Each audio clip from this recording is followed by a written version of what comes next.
지금 코인 시장은 변화하고 있는데요. 그리고 이 변화 속에서 시바이누 코인이 다시 기회를 잡을 수도 있겠습니다. 우선 그레이스케일은 코인 시장의 4년 주기는 이제 통하지 않는다고도 하는데요. 원래였으면 하락장을 맞았을 2026년도의 코인 시장이 사상 최고가를 경신할 가능성이 있다고도 합니다. 그동안 시장에서 말하던 4년 주기 2026년 대폭락 시나리오를 정면으로 반박한 건데요. 이번에 시장이 상승해온 건 과거처럼 극단적으로 폭등했던 게 아니고 과열 구간이 거의 없이 진행됐던 점을 보면 일리 있는 말이기도 합니다. 무엇보다 시장 구조가 변했는데요. 과거엔 개인 위주의 거래소 매매가 중심이었지만 현재는 ETF와 기관, 상장사 비축이 중심이 된 거죠. 그레이스케일의 메시지는 명확한데 이제 코인은 단순 반감기 4년 주기가 아니라 기관과 ETF, 정책이 만들어내는 새로운 사이클로 들어갔다는 겁니다. 최근 하락은 강세장에서도 자주 나오는 흔한 조정일 뿐이라는 겁니다. 역사적 패턴을 보면 2010년 이후 전반적으로 코인 시장은 10% 이상 급락을 수십 차례 반복하면서도 장기적으로는 우상향 패턴을 유지해 왔습니다. 가격이 빠졌다고 해서 곧바로 사이클이 끝난 건 아니라는 겁니다. 오히려 ETF 매수와 기관 자금 유입이 계속되는 한 이번 조정도 다음 랠리 전 숨고르기일 가능성이 크다는 시각인 거죠. 예전과 다르게 ETF와 기관 비중이 확대됐고 디지털 자산을 비축하는 상장사 비중이 증가하면서 과거처럼 장기 침체되는 패턴은 없어질 거라는 거죠. 그리고 미국 행정부는 암호화폐를 적극 수용하고 있는데 이 과정에서 전면 규제가 아닌 제도권 편입과 과도기적 완충 역할을 할 수 있다는 거죠.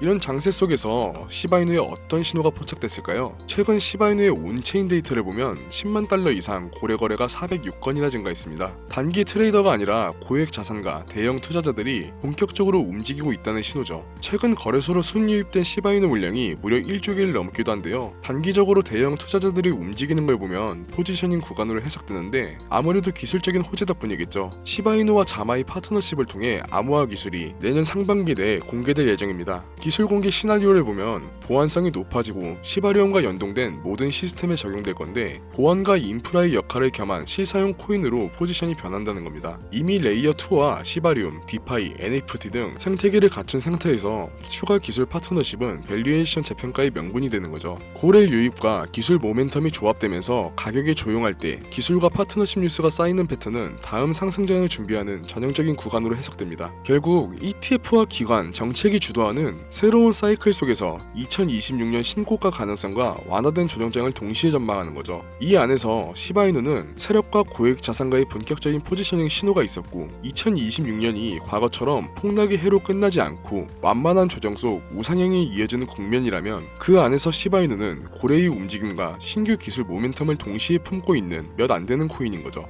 그럼 지금 시바이누를 왜 주목해야 할까요? 투자 시장의 트렌드는 갈수록 변화하고 있죠. 그리고 또다시 시바이누 코인도 기회를 얻을 수 있는 시장입니다. 밈 코인도 과거엔 실사용 여부와 무관하게 인기와 투기 심리로 움직였었고 현재는 기술력이 있어야만 살아남을 수 있게 됐는데 시바이누는 이런 트렌드를 잘 따라가고 있죠. 시장에서 바라본 시바이누는 이미 기술력과 안정성을 검증받았습니다. 최근 들어서는 여러가지 이슈가 눈에 띄는데 시바리움 레이어2 네트워크도 완성형에 가까워지는 와중 미국의 T.로우 프라이스 그룹은 ETF에 편입 가능한 자산으로 구분짓기도 했습니다. 그리고 인지도도 받쳐주고 기술력도 진보하고 있죠. 이 중에서 가장 눈에 띄는 건 본격적인 실사용 수요가 생기기 시작했다는 겁니다. 바로 아랍에미리트 정부와 공식 파트너십을 맺게 된 소식이죠. 물론 이전부터 실사용이야 몇 차례 있었고 제휴하는 매장도 늘고 있지만 국가 단위로 파트너십을 맺는 건 이례적인 일이죠. 아랍에미리트 에너지 인프라부가 발표한 내용을 보면 시바이누 OS 운영 체제를 포후국 7개 전체의 공공 서비스에 통합한다고 하는데요. 에너지 관리와 인프라 개발 그리고 행정 시스템까지 국가 단위로 블록체인을 실제 도입한다는 겁니다. 테스트 단계가 아닌 정식으로 채택된 만큼 시바이누의 기술력은 입증된 거죠. 아랍에미리트의 에너지 석유 담당 차관 샤리프 알 올라마는 정부 서비스를 재정의하는 전환점이라고 공식 발표했죠. 밈코인이 한 나라의 인프라, 토호국을 포함해서 총 8개 국가의 인프라에 들어간다는 건 역사상 처음 있는 일인데요. 이 모든 걸 뒷받침한 건 두바이의 전략적인 움직임이 있었기 때문이죠. 여기서 핵심 인물 한 명을 짚고 넘어가야 되는데 칼판 벨훌이라는 두바이 미래재단 CEO입니다. 이 인물이 낯서신 분들도 꽤 있으실 텐데 두바이를 크립토 허브로 만들기 위해 사업 전체를 총괄하고 있는 인물입니다. 그리고 에미리트 개발은행과 두바이 국제금융센터 같은 금융 핵심 기관 전반에 관여하는 사람인데 정책 및 인프라 구축을 통해 암호화폐 산업의 성장을 촉진시키고 있죠. 칼판 벨훌의 목표는 명확한데 석유 의존도를 탈피하고 두바이를 혁신과 기술의 허브로 만드는 겁니다. 즉 최초이자 세계 최고의 암호화폐 도시를 구상 중인 거죠. 당장 최근 관련 업적만 봐도 암호화폐로 부동산을 살 수 있는 법적 체계를 완성했고 부동산 토큰화를 중앙은행과 함께 검증했습니다. 덕분에 부동산 거래수도 폭발했고 가상화폐 자산 거래가 증가하기도 했죠. 이렇게 다방면으로 암호화폐를 적용시키려는 칼판 베르의 적극적인 노력을 지지하는 사람이 나타나게 됩니다.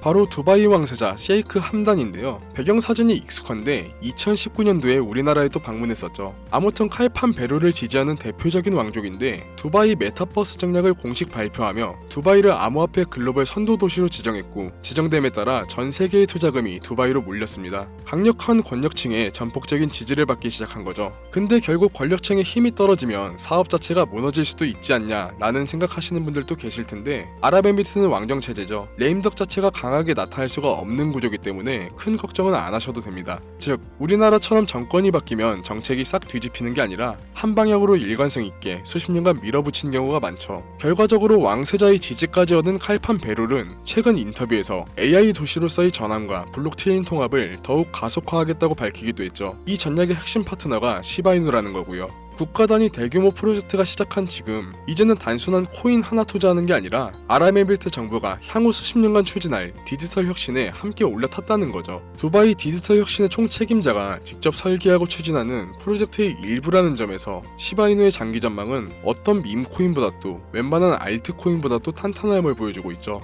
자, 지금까지 시바이누 코인을 왜 보유해야 하는지 말씀드렸지만 더 중요한 게 남았습니다. 투자할 때 가장 위험한 건 시드가 한 곳에 집중되는 건데요. 시장은 항상 예측 불가능한 변수가 존재하기 때문에 시드를 분산해야만 하죠. 아마 이 영상을 보는 분들은 이미 분산 투자를 하고 계신 분들도 있을 겁니다. 왜 투자금을 분산해야 되는지는 대표적으로 2022년 누나 사태로도 충분히 설명되죠. 당시 시총 10위권에 머무르면서 주요 거래소에 모두 상장된 디파이 생태계의 핵심으로 평가받았던 이 코인조차 취약점이 드러나면서 3일 만에 99% 폭락했습니다. 여기에 몰빵했더라면 회복이 절대 불가능한 손실을 입은 거죠. 그래서 필요한 게 포지션 분산인 거고 분산한다면 특정 자산이 폭락하더라도 포트폴리오 전체의 리스크를 통제할 수 있는 장점이 있죠. 그런데 분산 투자가 좋다는 걸 알고 계셔도 분산을 어떻게 해야 될지 그리고 비중은 어떻게 나눠야 할지 정말 중요하지만 판단하기가 꽤 어렵죠. 적어도 그것만큼은 알고 가셔야 되는데요. 하지만 이런 부분을 전부 개개인의 투자 성향에 맞게 상황에 맞게 그리고 목표에 맞게 일일이 영상에서 알려드리는 건 사실상 불가능한데요.